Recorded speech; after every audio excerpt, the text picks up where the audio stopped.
Assalamualaikum warahmatullahi wabarakatuh. Saya Yudi Pramuko, tukang donat dari Parung YouTuber tertua di semesta.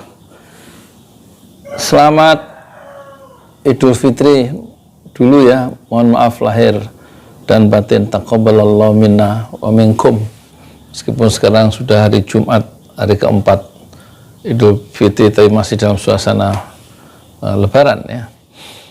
Saya ingin membahas tentang Anies, Jokowi, dan Prabowo dan kaitannya dengan masalah bangsa kita. Ya.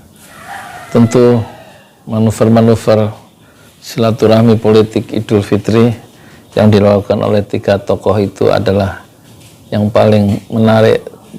Bukan Prabowo, bukan Jokowi yang di Jogja, bukan Prabowo yang kesono kemari memastikan ini pemilih-pemilihnya di Jawa Timur. Tapi yang paling seksi untuk diberitakan adalah tentu saja sholat Idul Fitri Anies Baswedan di Stadium Internasional Jakarta International Stadium, Jakarta International Stadium bahasanya.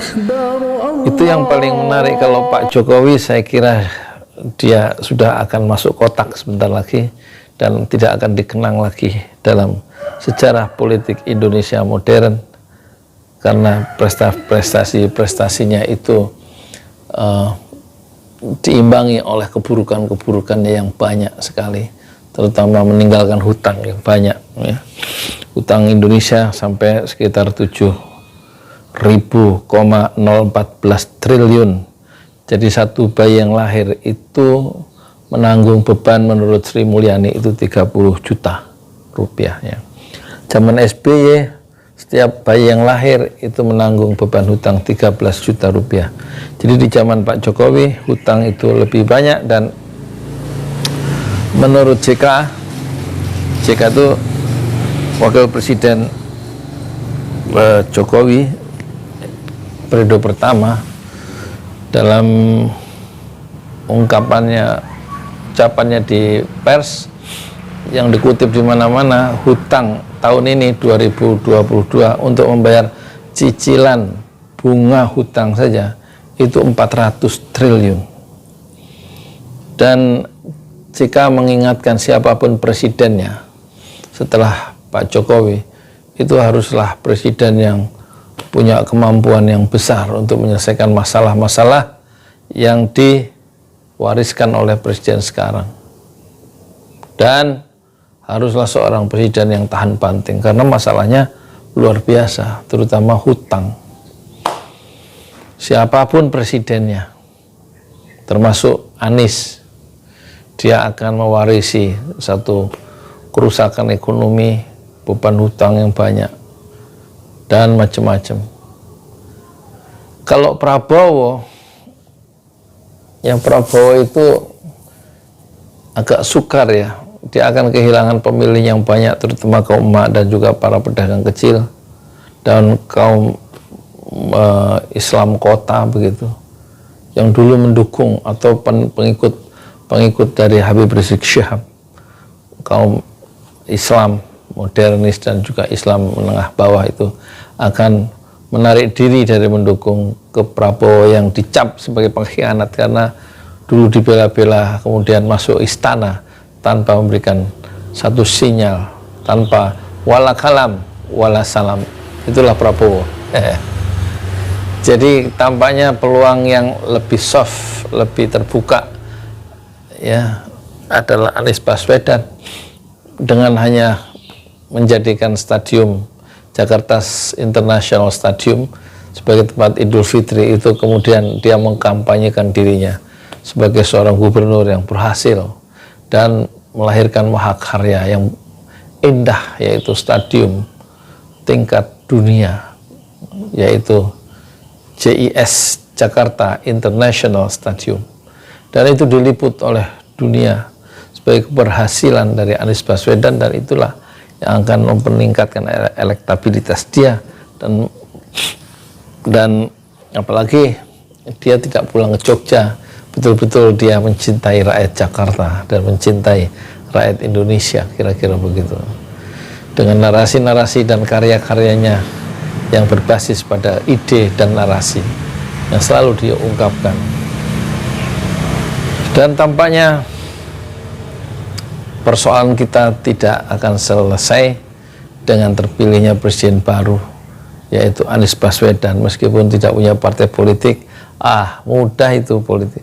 Ridwan Kamil nggak punya partai politik, bisa jadi gubernur. Dulu Jokowi nggak punya partai politik, bisa tinggal kasih jaket dari PDIP dan kartu anggota, jadi dia kader PDIP dan disebut petugas partai, yang sekarang tidak berani dia datang ke Megawati sebagai ketua umum partai politik yang dulu membesarkannya, dalam tanda petik, memberikan jalan bagi munculnya Jokowi ke pentas politik nasional melalui jalur gubernur DKI yang tidak dia selesaikan hanya 2,5 tahun, dan kemudian loncat menjadi presiden RI yang ternyata sebagaimana diramalkan oleh JK akan memiliki masalah buat presiden yang tidak punya pengalaman, apalagi baru jadi presiden, baru jadi gubernur yang tidak selesai dan mengingkari janjinya untuk menyelesaikan gubernur 5 tahun, tetapi baru 2 tahun dia langsung meninggalkan janjinya dan bertarung dalam pencalonan presiden. Kekuasaan selalu menggoda, meskipun melahirkan keretakan pada integritas kepribadian sang politisi. Tampaknya keretakan integritas itu tidak dipentingkan oleh Pak Jokowi. Yang penting dia ingin menuju jalan baru sebagai presiden dengan meninggalkan janji-janji yang belum tertunaikan sebagai gubernur DKI. Dan kemudian Ahok muncul sebagai gubernur menggantikan Pak Jokowi, dan kemudian Ahok dengan mudah, meskipun dibanjiri oleh dana dari para oligar, oleh para pengusaha, dan diperkirakan menang, apalagi didukung oleh lembaga survei Carta Politika. Siapa itu yang punya itu? Ternyata Anies Baswedan yang didukung oleh Habib Rizik Syihab dengan ikatan-ikatan primordial tertentu dan sentuhan tertentu. Anies yang didukung oleh Habib Rizik Syihab berhasil menggulung dan membuat Ahok tumbang. Jadilah gubernur Anies Baswedan sebagai gubernur DKI Jakarta hingga dia berjaya. Tapi jika Anies jadi presiden, dan tampaknya ia akan jadi presiden, dan tampaknya akan didukung oleh Partai Demokrat sebagaimana Roy Suryo itu menemani sholat Idul Fitri di JIS, dan pasti juga Anies akan didukung oleh PKS, didukung oleh Demokrat, dan tentu akan didukung oleh PAN, partai yang bersifat oportunistik di bawah Zulkifli Hasan. Kemarin juga dia duduk satu soft dengan dengan Anies Baswedan, padahal khitoh Partai Amanat Nasional adalah beroposisi pada kekuasaan ketika didirikan oleh Amin Rais, tetapi dia menjadi berubah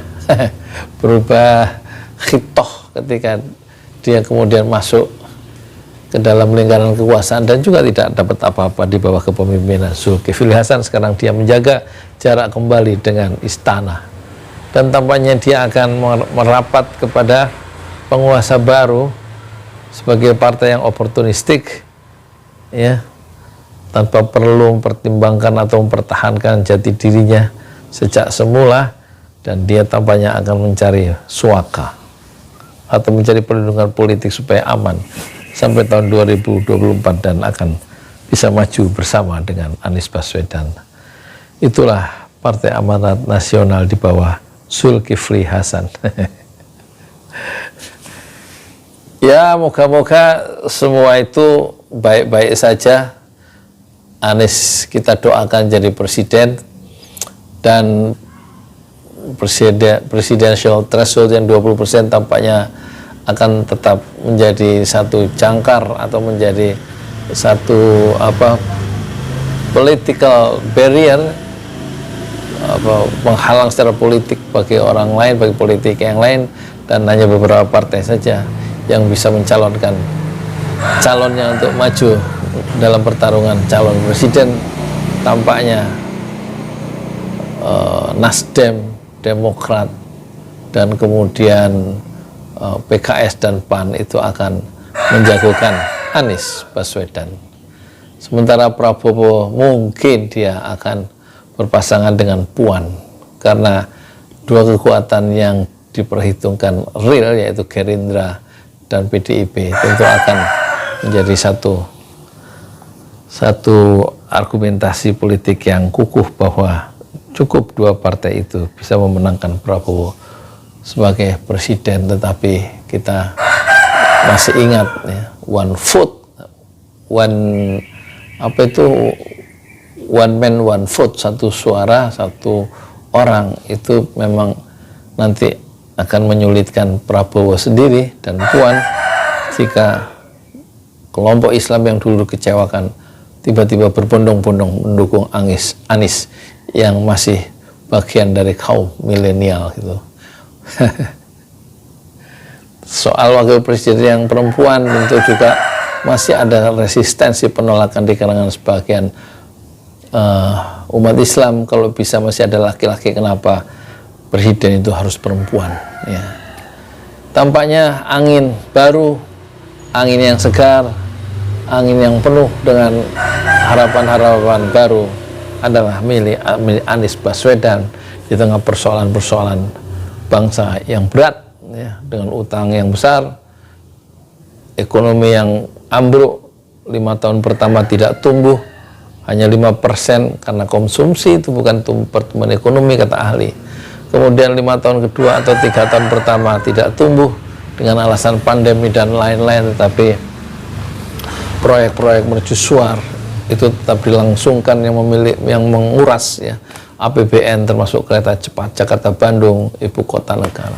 Dan tampaknya Pak Jokowi akan mengalami kesulitan meninggalkan nama harum ya, dalam kepemimpinannya, justru meninggalkan masalah yang betul-betul laten, masalah yang akan diselesaikan oleh presiden berikutnya, yaitu IKN yang akan selesai pada entah berapa tahun lagi dan tidak mungkin selesai pada 5 tahun terus, termasuk kereta cepat yang mungkin akan merugi selama 40 tahun. Jadi solusi yang bisa kita tawarkan supaya Pak Jokowi itu meninggalkan warisan yang lebih baik, itu batalkan proyek IKN, ya kan? Karena orang tidak akan tertarik berkunjung ke ibu kota sana kecuali ASN yang karena keadaan dipaksa oleh struktur dia harus pindah. Yang konon dirancang untuk 1 juta atau 1.200.000 penduduk kota dari IKN Nusantara itu. Sementara ibu kota Jakarta, kalau memang ibu kota itu pindah, Jakarta tetap akan menarik karena sekarang ada Jakarta International Stadium dan berbagai tempat rekreasi dan sentra bisnis yang tidak mungkin bisa serta-merta dipindahkan ke ibu kota yang baru.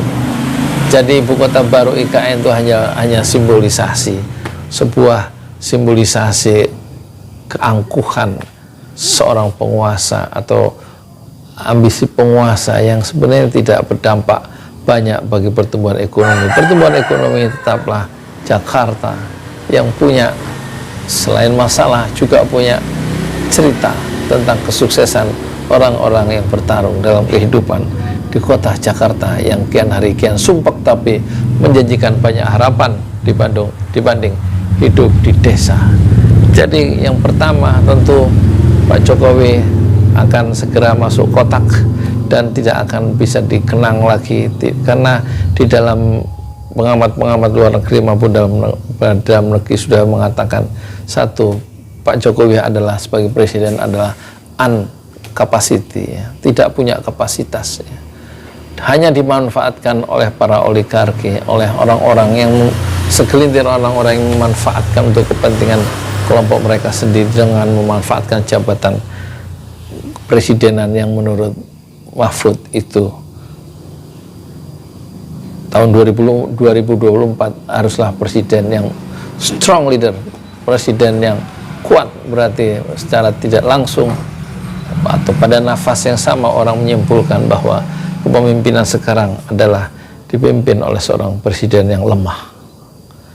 Dan warisan-warisan ekonomi yang buruk, utang yang menumpuk, bangsa yang terbelah, korupsi yang menggila, dan kemudian penegakan hukum yang lemah, pembunuhan 6 laskar Front Pembela Islam yang dibunuh oleh negara, ya, dan diakui sendiri yang membunuh adalah anggota polisi Polda Metro Jaya, dan diperlakukan pengadilan itu tidak fair karena pembunuhnya kemudian divonis lepas, tapi 6 nyawa sudah melayang, sudah hilang karena ditembus oleh 19 peluru.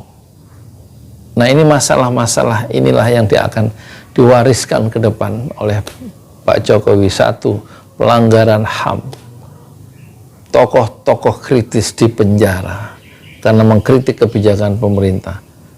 Tak ada satupun tokoh-tokoh yang mengkritik kebijakan pemerintah di zaman SBY yang dipenjara. Malah di zaman Gus Dur juga tidak ada. Malah di zaman B.J. Habibie yang 2 tahun pemerintahannya itu justru B.J. Habibie melepaskan program utamanya sebagai presiden, melepaskan semua tahanan politik karena kata Habibie, penjara adalah tempat para penjahat. Penjara bukanlah tempatnya orang-orang yang berbeda pendapat. Maka saat menterinya adalah Yusril Iza Mahendra, program utama Habibie adalah melepaskan seluruh tahanan politik dari penjara-penjara di seluruh Indonesia yang dulu dipenjara oleh penguasa sebelumnya, yaitu Pak Harto. Sementara zaman Pak Jokowi, tokoh-tokoh kritis di penjara kita sebutkan, ya, Ruslan Buton, Anton Permana, Jumhur Hidayat, Gus Nur, Ahmad Dhani, Habib Rizik, Habib Bahar, dan Habib-Habib yang lain atau ustadz-ustadz yang tidak terkenal lainnya. Itu adalah satu kenyataan, ya, yang tidak bisa ditolak, sebagaimana kita tidak bisa menolak cahaya matahari dengan 5 jari tangan kanan kita. Dan bukan hanya lawan-lawan politiknya itu dijebloskan ke penjara, kemudian utangnya yang ugal-ugalan. Sudah diingatkan oleh para pengkritik bahwa hutang yang terus-menerus untuk membangun infrastruktur dan hutang ke Cina dan lain-lain adalah sangat berbahaya. Kemudian penegakan hukum lemah, terus korupsi tidak bisa diatasi. Menurut Zumardi Azra, Pak Jokowi itu tidak terlalu perhatian pada KPK. Malah dia bilang di dalam satu ucapannya dia concern terhadap penguatan KPK, tetapi akhirnya menandatangani rancangan undang-undang KPK yang justru menurut pengamat melemahkan KPK. Pak Jokowi juga kemudian kata Zumardi Azra, ya, mantan rektor UIN, Universitas Islam Negeri Syarif Hidayatullah Jakarta. Pak Jokowi itu memberikan komitmennya akan melindungi buruh, tetapi akhirnya menandatangani rancangan undang-undang atau undang-undang cipta kerja yang melemahkan buruh, yang memang didemo oleh para buruh dan lain-lain di seluruh kota, tapi demo-demo itu tidak didengar oleh Pak Jokowi. Justru Pak Jokowi menandatangani undang-undang cipta kerja. Jadi antara ucapan dengan kenyataan itu Pak Jokowi menurut perspektif Zumardi Azra itu tidak bisa dipegang, atau apa yang diucapkan itu berlawanan dengan apa yang dikerjakan. Jadi selain hutang, selain penegakan hukum yang lemah, korupsi yang tidak terkendali, itulah masalah-masalah yang diwariskan oleh Pak Jokowi, di samping isu yang sensitif tentang tenaga kerja Cina. dan banyak lagi ya, yaitu bangsa yang terbelah, yang tidak bisa disatukan oleh Pak Jokowi adalah 3, yang tidak bisa dilakukan dengan sukses. 1, tidak bisa menyatukan bangsa yang terbelah, yang terpolarisasi dengan tajam karena diperkeras dengan pilihan-pilihan ideologi yang berseberangan. Yang kedua, Pak Jokowi tidak berhasil menegakkan hukum dengan adil, dengan setara, dan banyak tokoh-tokoh oposisi justru dipenjara. Laporan-laporan yang berasal dari tokoh oposisi tidak pernah diproses, sementara laporan dari para buzzer atau orang-orang yang dekat dengan istana langsung menyasar ya pada orang-orang yang berseberangan politik dengan istana. Kemudian korupsi di mana-mana ya, kerugian BUMN di mana-mana. Kita betul-betul hidup di era yang tidak merasa sejahtera. Apalagi kemarin ada krisis minyak goreng berbulan-bulan, susah mencari minyak goreng, dan ketika krisis itu bisa diatasi, minyak goreng melimpah, tapi harga minyak goreng tetap tinggi dan tidak pernah turun meskipun mafia minyak goreng itu ditangkap 4 orang pengusaha minyak goreng termasuk PT Wilmar Nabati Nasional, dengan tokoh yang ditangkap yaitu selain Dirjen dari Kementerian Perdagangan, yaitu adalah komisaris PT Wilmar Nabati Indonesia, yaitu siapa namanya itu, Masya Allah saya lupa, Master Parulian Tumanggor kalau tidak salah. Ditangkapnya mafia minyak goreng yang melibatkan oknum pemerintah di Kementerian Perdagangan itu justru tidak semata-mata bisa menurunkan harga minyak, dan kemudian kebijakan-kebijakan yang selalu berubah-ubah. 22 April mengatakan ekspor minyak sawit, minyak mentah sawit dan minyak goreng akan diberlakukan larangan ekspor tanggal 28 April, tetapi sebelum tiba 28 April larangan itu dicabut kembali. Sama dulu dengan larangan ekspor diberlakukan untuk larangan ekspor batu bara untuk melindungi kepentingan PLN. Sebulan, tetapi ternyata baru 11 hari larangan ekspor batu bara ke luar negeri itu dicabut dan dikapalkanlah kapal yang memuat batu bara. Dalam konferensi pers yang dipandu oleh Luhut Binsar Panjaitan.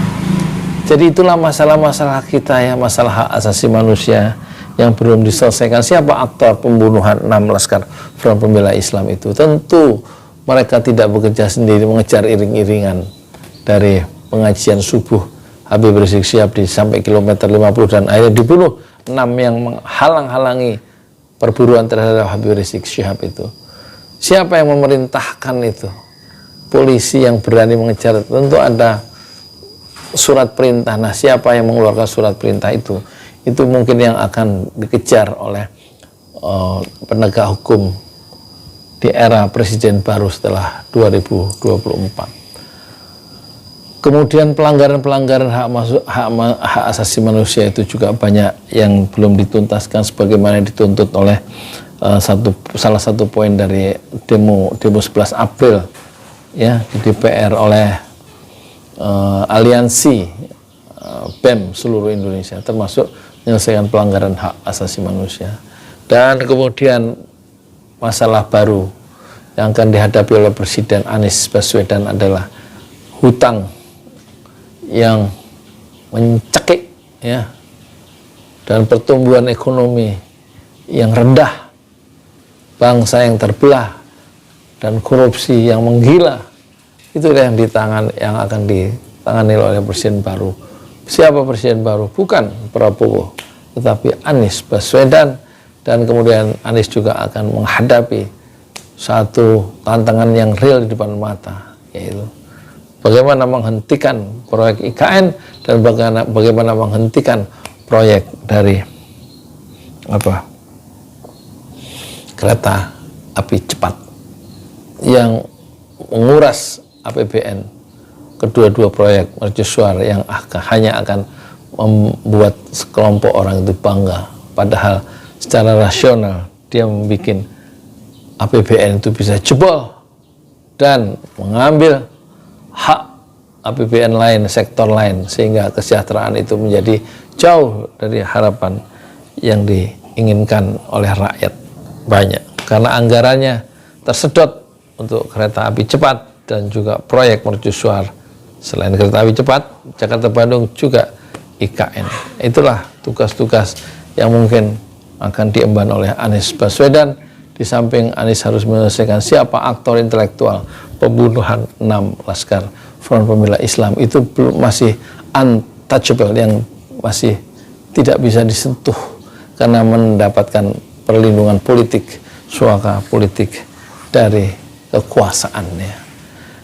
Dan banyak lagi, terutama yang akan dihadapi Anies adalah proyek reklamasi pantai yang konon sertifikatnya sebagian sudah diserahkan oleh kekuasaan kepada mereka, dan Anies tampaknya tidak bisa berbuat apa-apa dan akan bisa dipersoalkan kembali oleh Anies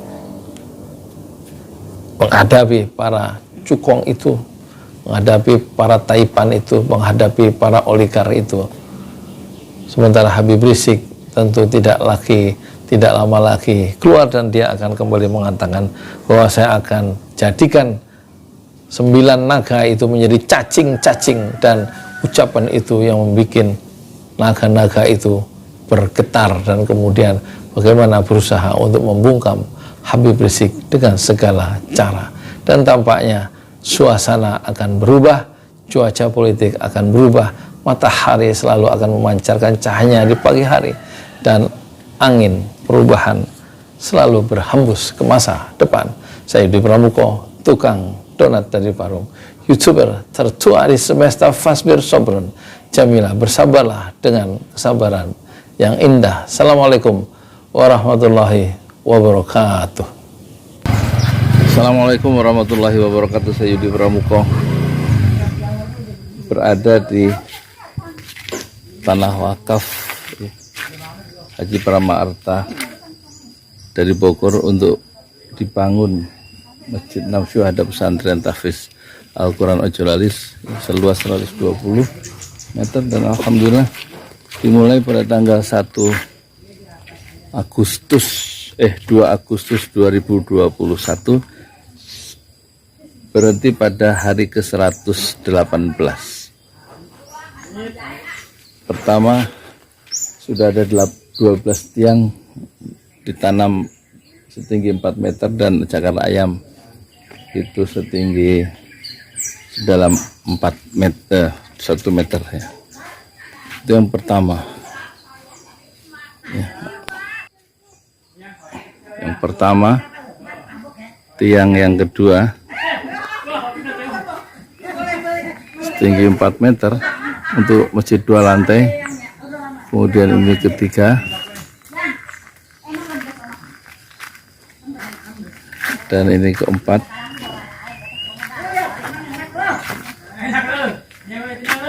Kelima, kemudian 6, 7, 8,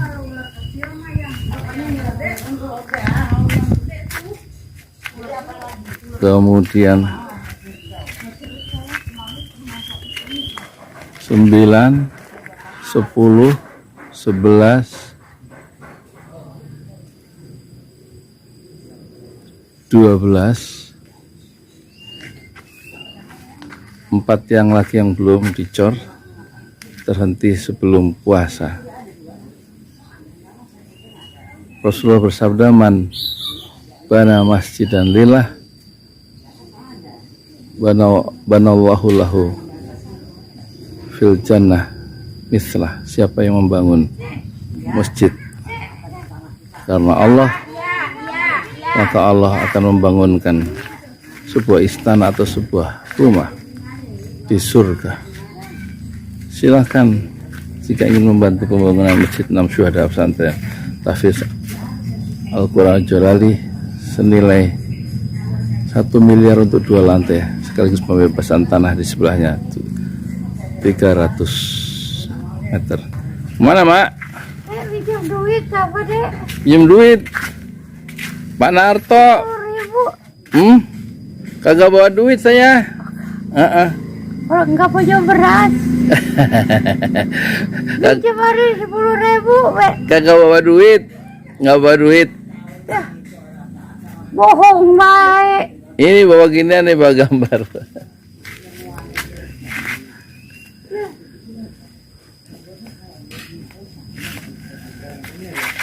Rasulullah Shallallahu Alaihi Wasallam bersabda, man bana lillah, man bana masjidan lillah. Saya ulangi, Rasulullah Shallallahu Alaihi Wasallam bersabda, man bana masjidan lillah, banallahu lahu fil jannah mithlah. Siapa yang membangun masjid karena Allah, maka Allah pasti membangunkan sebuah istana atau sebuah rumah di surga. Hadis riwayat Muslim.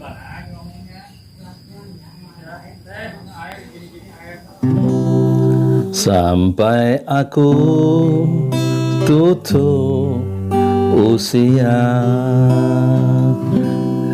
kan ku jaga hatimu sampai aku tua.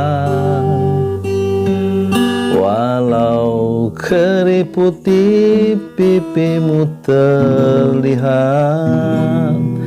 takkan goyahkan cintaku yang begitu kuat.